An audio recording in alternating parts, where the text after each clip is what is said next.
What's up, wrestling fans? So tonight's the Monday Night Raw review. I look forward to being here potentially for that. Should I do a Raw review tonight? I don't even know. But I look forward to being here with you guys for the Raw review tonight, I suppose, maybe. I'll be live. At some point, I'll be live. But a lot of people have sent in a lot of comments about what is going on with AEW. I mean, what a mess in AEW. There's no doubt about it that there's just such a mess in AEW right now. And a lot of people wondering, why are other people getting in trouble for things and other people aren't? Why does there seem to be a grudge with certain people? Like, someone said that Mercedes Moné recently brought up WWE. Why is she not in trouble? Why is Swerve in trouble for all these things? Man, let me tell you something. First of all, why isn't Swerve champion? Listen, Swerve Strickland has done so many things to probably piss off Tony Khan. It's almost unbelievable. First, he told everybody about a TV deal or a show or whatever that they were doing on some NFL thing, and that didn't happen. And I don't think that was supposed to get out. But he went and bragged about that. Then he went and bragged about that wrestlers in AEW are basically allowed to do whatever they want. That's got to piss off Tony Khan. Then he lied about his contract to Tony Khan and said he had this big offer from WWE. Tony Khan offered him something like 7 figures or something crazy. I don't know what it was. And then it turned out that Swerve's own lawyer had to come out and say they weren't offered anything because that would be contract tampering or whatever you want to call it. So that means that he lied to Tony Khan. And Swerve is also he keeps making weird comments about black athletes, and he's the first black, and all these weird comments about, he's creating controversy that shouldn't be there. So that's going on. I'm sure that's not making Tony Khan happy. This microphone cover is really jacking up my mic.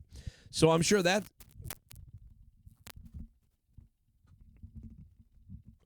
not making Tony Khan happy. So Swerve is in the doghouse as far as that goes. Swerve is in the doghouse because you almost can't trust him. Any minute he's going to roll over and turn his back on you and crap on you. I mean, that's basically what Swerve feels like to me. Sasha Banks, Mercedes Moné is too big to fail. Tony Khan's already signed her for a certain amount of money and a big deal. He's too much of a coward to crap on her. She's just too big, so he can't do it. He can't crap on her for anything. He probably hopes that she doesn't say stupid things about WWE, but in the end, she's just too big to fail. He can't do anything about it. Same thing with, some other people, but I can't think of them right now, but Moxley's one of them. He can't say anything to Moxley because Moxley doesn't say anything about WWE, and Moxley, is like the company guy. And so that's why he'd rather keep the belt on Moxley, because Moxley's a good soldier. He doesn't go doing interviews talking about WWE. But he does keep a belt in a briefcase, and the belt is worthless and stupid. So that's really dumb, and that's stupid. So that's a problem. Somebody also, really quickly, I want to remember to talk about something in WWE. What was it? What's next for Gunther with Pat McAfee? I want to get into that in a minute. So give me 1 second. We'll get to that. But so you got Jon Moxley. He can do no wrong because he doesn't do any wrong, so that's okay. Moxley's going to be good. You got Swerve Strickland who opens his mouth about stupid stuff. So I don't think Swerve Strickland is going to be champion because I don't think Tony Khan's happy with his little comments about WWE and other people like that. And I think that's a major issue right now for Tony Khan is people commenting on WWE. So Chris Jericho did it as well. He's the other one somebody mentioned. Somebody said, well, Jericho did it also. And even though Jericho did it, he did it the most tactfully of anybody, but also he's another too big to fail.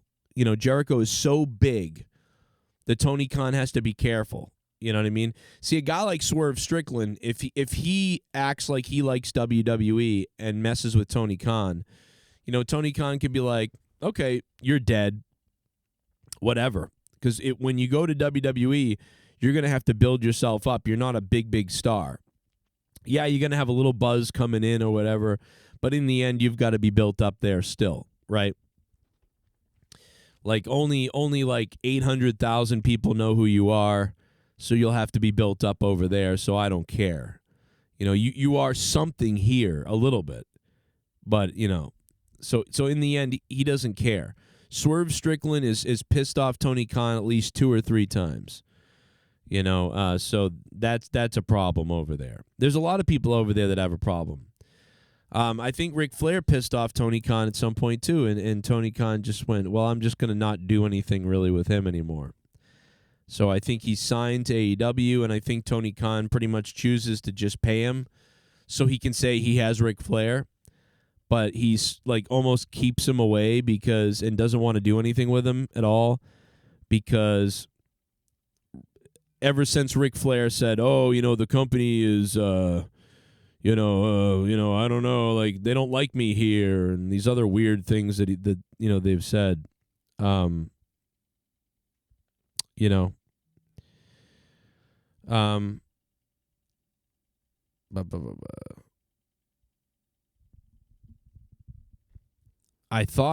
think.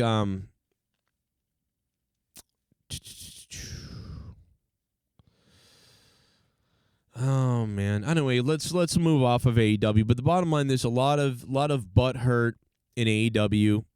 Listen, if Tony Khan were to hire me on commentary, do you think I'm going to go around and start talking about what if I went somewhere else? That's so stupid to do. I'm not going to do that. If I was working for AEW as a commentator and Tony Khan said, "You know what? I've heard your stuff all over the internet. I've heard your commentary. I don't want to bring the Joe Cronin character to AEW that you do on YouTube. I want to bring Dan. I want to bring Dan Cronin, the commentator, into AEW.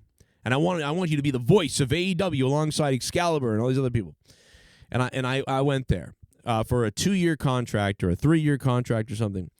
And I go on a podcast, somebody interviews me, and they say, "Well, there's been a lot of buzz about you," or something like that, about you. You've been great commentary. It's been great. It's been really good. People really like it. At some point, what's going to happen when WWE comes knocking or whatever? Or have you heard from anybody else? I would be like, I don't know.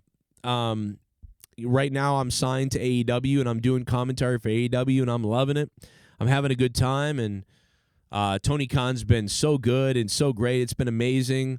And I love the stories that we have and the talent and the athleticism, and just I have so much fun calling AEW. I don't think about other places, companies, sports, whatever. This is what I'm doing. I'm all in. That's why it's called All In AEW. So yeah, I don't know about that. That's all I would say.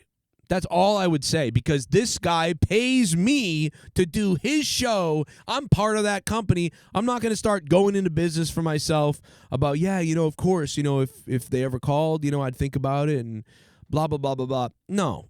Maybe in my last month of my contract, I might say, "Hey, listen, my phone's on and my door's, come knocking any day you want, and we'll see what happens." But for right now, I'm still with AEW, and that's where I want to be, and we'll see what happens. I want to keep doing some commentary. This is where we're killing it. But I'm not going to really go into business for myself and start talking about how much I love AEW, WWE, and that's ultimately, I grew up wanting to be there. It's like that is really going into what are you doing? So that obviously would piss Tony Khan off. Now, if you wanted to piss off Tony Khan and you wanted to start negotiations and things like that and throw that out there, then yeah, I get, you would say that. But going back to WWE real quickly, because a lot of people are like, "Where's this Pat McAfee and Gunther thing going?" I'll tell you what I believe, and maybe I'm wrong, maybe I'm crazy, maybe I'm nuts. I really thought that this was going to lead to a Jey Uso Gunther rematch, because I would think that Pat McAfee would battle Gunther, and Pat McAfee is like the guy that Gunther beats, so that Gunther can come back to being a badass again. Because Gunther lost at WrestleMania. He was an important guy. He's a serious dude. He's a high up on the ranks wrestler, top performer, top wrestler, top heel, and he needs a win back. And if you're going to give him a win back, Pat McAfee's a good way to get him a win back. Pat's going to fight for his friend. He's going to do all these things. And in the end, what if Gunther wins and chokes out Pat McAfee and he's beating him to down and somebody finally says, well, damn it, Pat's not a full-time competitor, and Gunther's stepping on his head and his throat and all these things. And then Jey Uso's music hits and he comes out to save Pat. And that sets up Gunther and Jey Uso in a rematch type of thing. That's kind of what I thought they were doing. Now, they could be setting it up for another person to jump in. Maybe it's, I don't know, is it Sammy? Is it somebody else? I don't know. Somebody else to basically step in and face Gunther, right? And maybe that's so Gunther can go on a run, right? Gunther beats Pat McAfee, who is standing up for Cole and Pat. And Gunther beats him, but now a wrestler comes out to stand up for Pat. Now he's going to wrestle Gunther, and Gunther beats him. So now Gunther's on a roll, gets kind of Gunther back in the rhythm, gets him back in the situation. So regardless of if it's Jey Uso and it's some kind of a rematch from WrestleMania, at least it's definitely, I think the Pat McAfee is a transitional opponent for Gunther to get to somebody else who's going to come to Pat McAfee's aid, potentially. And it will turn into some situation with them. So that's what I believe is happening with Gunther and Pat McAfee and where that's going. That's what I think. What do you guys think? Leave it in the comments down below. I'm Joe Cronin. A lot of drama with AEW, to be honest.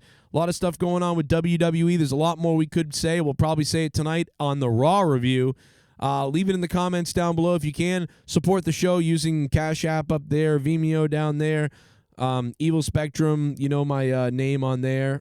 We're paypal.me/Joe Cronin Show. Or, of course, you can join Patreon. And when you join Patreon, you get access to all these other shows that you may have never heard before, or maybe you haven't heard in a while. There's hundreds of episodes of Corrupted, hundreds of episodes of other things, including me and my wife's podcast, Note to Self, and so much more. I hope you check that out. Patreon.com/Joe Cronin Show. And, of course, all the big producers over here. Thank you to everybody for listening. I'll see you tonight live right here. Be here live if you want to try to support the show. We're going to do a little mini Raw review tonight. I wasn't going to do any more for a while, but I'm going to do a little show tonight, a little short show. So come hang out and check out the short, quick little Raw show thing that I do. I don't know. Maybe it'll go a little bit longer, but I'm not sure. Leave in the comments down below. I'm out. I'll see you guys later. And if you're brand new, you better sub and you better hit the bell and you better click the thumb and stick it up my